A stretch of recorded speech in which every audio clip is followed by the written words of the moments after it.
Pemirsa, Persatuan Guru Republik Indonesia atau PGRI Sumatera Selatan menegaskan bahwa pihak yang mengatasnamakan diri sebagai pengurus PGRI Sumsel di luar mekanisme organisasi merupakan pihak yang tidak sah. Penegasan ini disampaikan oleh pembina PGRI Sumsel sekaligus Ketua PGRI Kota Palembang Ahmad Zulinto.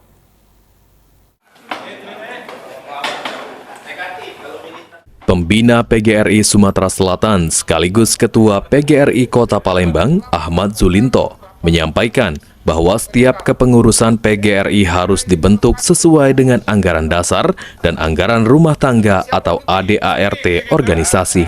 Menurut Zulinto, apabila ada individu maupun kelompok yang mengklaim sebagai pengurus PGRI Sumatera Selatan tanpa melalui mekanisme organisasi yang berlaku, maka kepengurusan tersebut dinilai ilegal dan tidak memiliki dasar yang sah. Mantan Kepala Dinas Pendidikan Kota Palembang itu menjelaskan, proses pembentukan pengurus PGRI memiliki tahapan yang jelas dan harus dilaksanakan sesuai aturan organisasi, mulai dari tingkat pusat, provinsi, hingga kabupaten dan kota.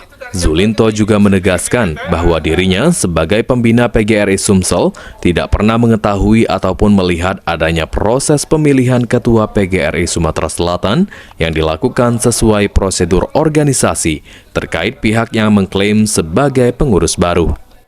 Menetapkan kepengurusan itu ada tata pelaksanaan sesuai dengan ADART.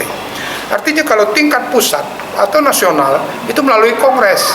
Dengan kongres dipilih ketua pengurus besar, kemudian kepengurusan, dan untuk di tingkat provinsi kita laksanakan konferensi provinsi. Kabupaten kota, konferensi kabupaten kota. Yang hadir dalam konferensi provinsi itu adalah semua kabupaten kota di Sumatera Selatan.